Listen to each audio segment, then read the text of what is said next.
शं वरुणः शन्नो भवत्वर्यमा शन्न इन्द्रो बृहस्पतिः शन्नो विष्णुरुक्रमः ॐ शान्ति शान्ति शान्तिः।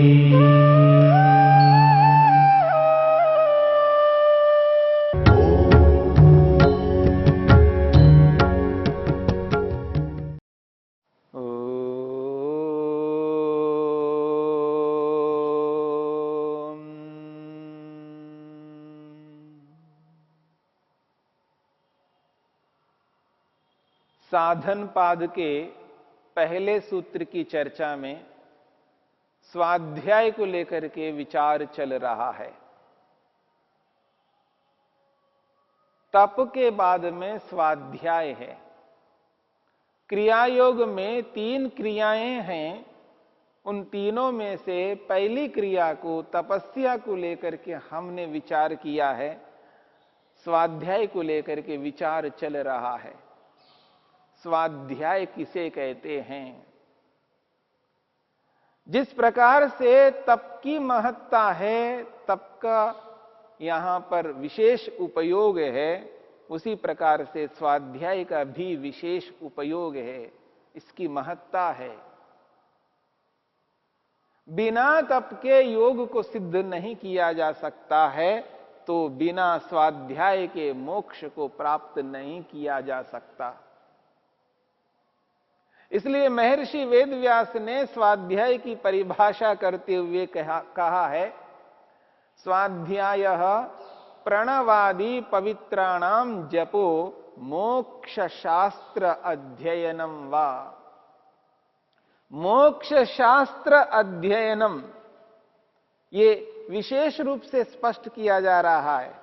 स्वाध्याय जो कि मोक्ष शास्त्रों को पढ़ना और प्रणवादि पवित्र मंत्रों का जप करना, यह है स्वाध्याय। और ये जो शास्त्रों को पढ़ना है, वो उन शास्त्रों को पढ़ना है जो दुखों को दूर करने वाले शास्त्र हैं।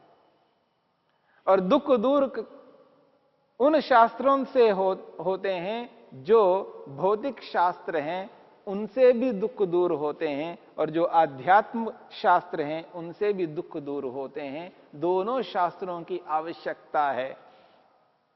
आध्यात्मिक जगत में अध्यात्म को लेकर के चलने वालों में एक भ्रम रहता है कि भौतिक शास्त्रों को पढ़ने की आवश्यकता नहीं है। क्या करना है इन भौतिक शास्त्रों को पढ़ करके? ऐसा नहीं है। भौतिक शास्त्रों को भी पढ़ना है। यदि दुख दूर करना है तो केवल आध्यात्मिक दुख ही नहीं है संसार में। जो अध्यात्म के शास्त्रों को पढ़ करके ज्ञान को प्राप्त करके उस ज्ञानार्जन के माध्यम से आध्यात्मिक दुखों को दूर किया जाता है, बस इतनी आवश्यकता है, ऐसा नहीं है। आवश्यकता भौतिक दुखों को, बाह्य दुखों को दूर करना भी है। भौतिक पदार्थों के ना होने के कारण से बाहर के बहुत सारे दुख जो हमें प्राप्त होते हैं, उन दुखों से बचना है। और उन दुखों को दूर करने के लिए भौतिक शास्त्रों को पढ़ना है। जिन भौतिक पदार्थों के माध्यम से हमें सुख प्राप्त होता हो और जिन भौतिक पदार्थों के ना होने से जो दुख प्राप्त होता हो, उन पदार्थों से संबंधित विद्या को जानना ही भौतिक विद्या है। और ऐसा जानने की चेष्टा केवल हम करते हैं, ऐसा नहीं है। ऋषियों ने भी ऐसा ही किया है। और ऋषियों ने भी इसलिए किया है क्योंकि ईश्वर का आदेश है, वेद का संदेश है। वेद स्वयं कहता है भौतिक विद्या को भी पढ़ना है, भौतिक शास्त्रों का ज्ञान करना अनिवार्य है। स्वयं यजुर्वेद कहता है, यजुर्वेद के 40वां अध्याय है और उस 40वें अध्याय का 11वां मंत्र है, वो स्पष्ट कहता है संभूतिम च विनाशम च यस्तद वेदो भयम सह विनाशेन मृत्युम तीर्त्वा संभूत्यामृतमश्नुते। मंत्र कहता है संभूतिम, संभूति को जानना है, संभूतिम च विनाशम च, और विनाश को भी जानना है।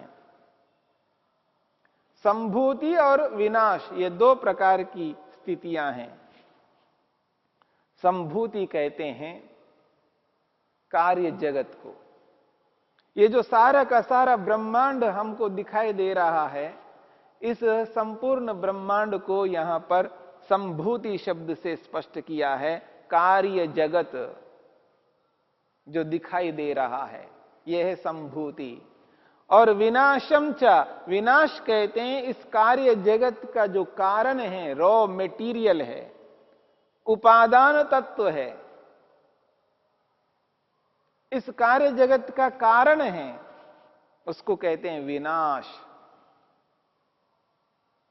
और उस विनाश को सत्व, रज और तम के रूप में कहा जाता है। महर्षि पतंजलि ने, महर्षि वेदव्यास ने, समस्त ऋषियों ने इस संपूर्ण ब्रह्मांड के मूल कारण को सत्व, रज और तम के रूप में स्पष्ट किया है।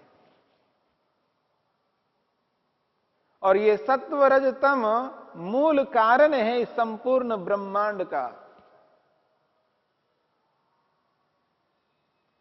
सत्व रज तम से महतत्व, महतत्व से अहंकार, अहंकार से मन, ज्ञानेन्द्रियां, कर्मेंद्रियां, तन्मात्राएं, और तन्मात्राओं से पंचमहाभूत, पंचमहाभूतों को मिला करके सूर्य, चंद्र, नक्षत्र, पहाड़, वृक्ष, वनस्पतियां, मनुष्य, पशु, पक्षी, सब कुछ ये बने हुए पंचमहाभूतों से।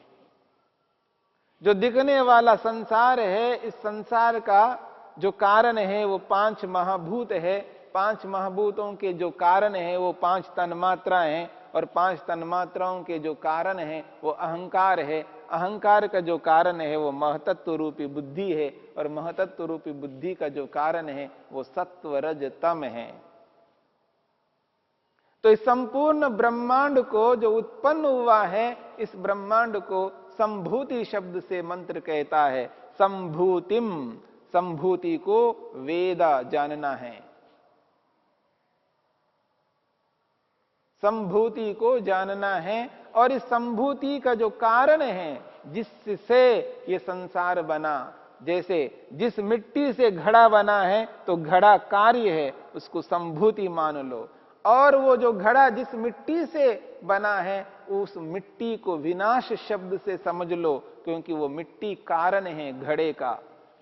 ठीक इसी प्रकार से इस संपूर्ण ब्रह्मांड का जो कारण है वो है सत्व, रज, तम। उस सत्व, रज, तम को यहां विनाशम शब्द से समझना है। और संभूतिम शब्द से कार्य जगत को, संसार को समझना है। संभूतिम च विनाशम च यह तद वेद उभयम सह। यह जो व्यक्ति तद उनको वेदा जानता है, किनको? उभयम, उन दोनों को, यानी संभूति को और विनाश को, इन दोनों को जो व्यक्ति जानता है, कार्य जगत को जानता है, कारण जगत को जानता है, इन दोनों को जानता है, इन दोनों को जानना है, इन दोनों को पढ़ना है, समझना है। और जान करके करेगा क्या? क्यों जानना है? भौतिक विद्या को जाने क्यों? क्योंकि कहा जा रहा है विनाशेन मृत्युम तीर्त्वा। कारण जगत को जानने के कारण से, यानी सत्व, रज, तम को जानने के कारण से, विनाशेन, विनाश से, मृत्युम तीर्त्वा, मृत्यु से तर करके। मृत्यु को तरना बहुत बड़ी बात है। मृत्यु से छुटकारा पाना एक बहुत बड़ी बात है। मृत्युम तीर्त्वा, मृत्यु से तर करके, संभूत्या, और इस संभूति से अमृतमश्नुते, अमृत को प्राप्त किया जाता है। दो बातें यहां पर कही है। विनाश को जानने से मृत्यु से तरा जाता है और संभूति के माध्यम से अमृत को प्राप्त किया जाता है। यानी संसार का जो कारण है उस कारण को भी समझना है और संसार को भी समझना है, कार्य जगत को समझना है और इसका जो मूल कारण है उसको भी समझना है। मंत्र स्वयं कहता है संभूति को और विनाश को, इन दोनों को जानो समझो और दोनों को जान करके समझ करके विनाश के माध्यम से मृत्यु से तरना है और इस कार्य जगत रूपी संभूति के माध्यम से अमृत को प्राप्त करना है। यहां मृत्यु से तरने का अभिप्राय ऐसा नहीं है कि ये जो शरीर मिला हुआ है ये शरीर छूटेगा नहीं, यानी मृत्यु होगी नहीं, इसका ये अभिप्राय है नहीं है। शरीर मिला है, प्राप्त हुआ है, उत्पन्न हुआ है तो इसका विनाश अवश्य होगा। आज नहीं तो कल, कल नहीं तो परसों, कभी ना कभी इस शरीर का विनाश होगा। यानी शरीर से अलग होना अवश्यम भावी है। इस शरीर से अलग होंगे ही, मृत्यु तो होगी परंतु दोबारा जन्म नहीं होगा। जब दोबारा जन्म नहीं होगा तो दोबारा मृत्यु नहीं होगी, फिर जन्म नहीं होगा, फिर मृत्यु नहीं होगी। इस प्रकार आगे आने वाले मृत्यु को जीतता है, यही है मृत्युम तीर्त्वा, यह है मृत्यु से तरना। विनाशेन मृत्युम तीर्त्वा, विनाश के माध्यम से मृत्यु से तरना है। इसका यही अभिप्राय है, आगे आने वाली मृत्यु से बचना है। ये जो शरीर मिला है इससे तो अलग होना ही है। आज हम इस शरीर से अलग हो जाएंगे, आगे चल करके बार बार मृत्यु के चुंगल में नहीं फंसेंगे। ये उस व्यक्ति के लिए है जो व्यक्ति संभूति और विनाश को जानता है, कार्य जगत को जानता है, इसके कारण को जानता है, दोनों को जान करके इनका ठीक इस्तेमाल करता है, इसका उपयोग करता है। इन सबको साधनों को साधन मानता है, इन साधनों को साध्य कभी नहीं मानता। तो जगत को साधन मानना है, यह साध्य नहीं है। आज व्यक्ति इस जगत के पदार्थों को साध्य मानता है, उनको ही प्राप्तव्य मानता है। इसलिए व्यक्ति पैसे को ही लक्ष्य बनाया है, नौकरी को लक्ष्य बनाया है, मकान को लक्ष्य बनाया है, गाड़ी को लक्ष्य बनाया है। इन भौतिक पदार्थों को ही लक्ष्य बना करके व्यक्ति जी रहा है और आत्मा परमात्मा को हटा दिया है, आत्मा परमात्मा को लक्ष्य नहीं बनाया है। ऐसा नहीं हो। इसलिए महर्षि पतंजलि कहते हैं स्वाध्याय करना है। और स्वाध्याय के इस मोक्ष शास्त्रों का जो अध्ययन वाला विभाग है, इस विभाग में दो प्रकार के शास्त्र हैं, एक भौतिक शास्त्र और एक आध्यात्मिक शास्त्र। इन दोनों प्रकार के शास्त्रों को पढ़ना है, इन दोनों प्रकार के शास्त्रों को मिलाना है। इस 11वें मंत्र में, यजुर्वेद के 40वें अध्याय के इस 11वें मंत्र में संभूति विनाश को लेकर के बाह्य विद्या को, भौतिक विद्या को स्पष्ट किया है। इस मंत्र में केवल भौतिक विद्या है और इसी 40वें अध्याय के 14वें मंत्र में आध्यात्मिक विद्या भी है। विद्यां च अविद्यां च यस्तद वेदो भयं सह, विद्यां च अविद्यां च यस्तद वेदो भयं सह, अविद्यया मृत्युम तीर्त्वा विद्ययामृतम अश्नुते। वहां इस मंत्र में आध्यात्मिक विद्या को लेकर के चर्चा की है और वहां भौतिक विद्या, आध्यात्मिक विद्या, सारी विद्याएं अंतर्निहित है। विद्यां च अविद्यां च यस्तद वेदो भयं सह, अविद्यया मृत्युम तीर्त्वा विद्ययामृतम अश्नुते। यहां विद्या और अविद्या, यहां विद्या तो विद्या ही है, आध्यात्मिक विद्या है और भौतिक विद्या भी है, और अविद्या से, विद्या से भिन्न कर्म और उपासना को लिया है। यहां अविद्या का अर्थ उल्टा ज्ञान नहीं है, विपरीत ज्ञान नहीं है, मिथ्या ज्ञान नहीं है। यहां पर अविद्या का अर्थ विद्या से भिन्न है। विद्या से भिन्न एक कर्म होता है, एक उपासना है। उपासना और कर्म को यहां पर अविद्या शब्द से स्पष्ट किया है और विद्या से शब्द से ज्ञान को स्पष्ट किया है। तो ज्ञान विद्या को कहते हैं और कर्म उपासना को यहां अविद्या कहा है। तो विद्याम च अविद्याम च, विद्या यानी ज्ञान और अविद्या यानी कर्म और उपासना, इन दोनों को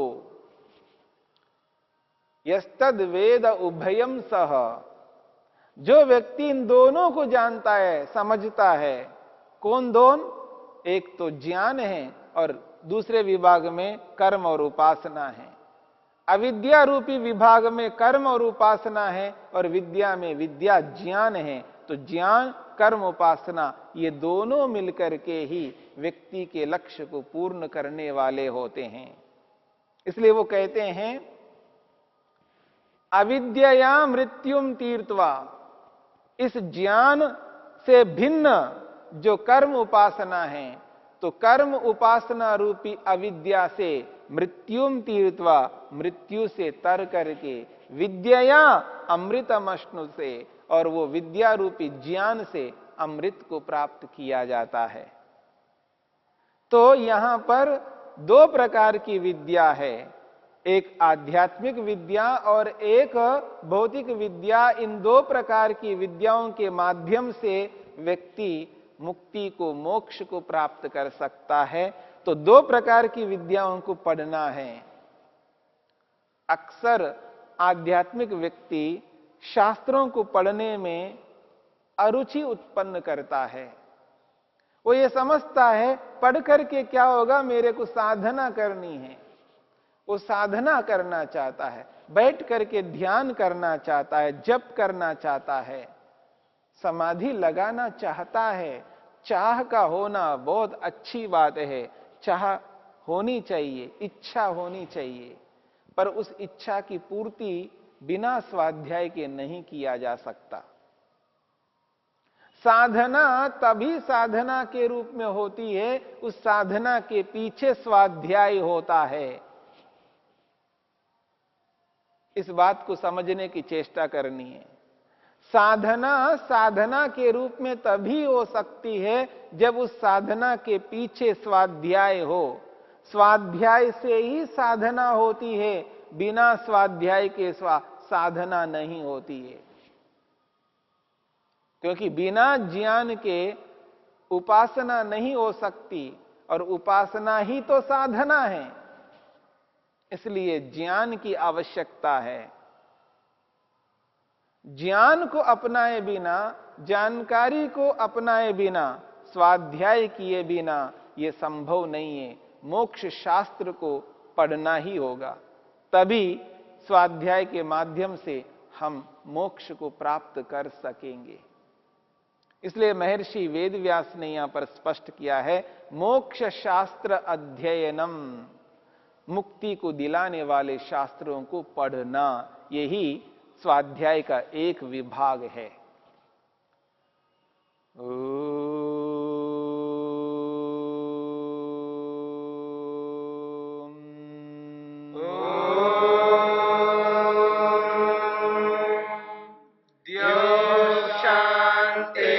शांतिरंतरिक्षम शांति पृथिवी शांतिरापः शांतिरोषधयः शांतिः वनस्पतयः शांतिर्विश्वे देवा शांतिर्ब्रह्म शांति सर्वं शांति शांतिरेव शांति क्षमा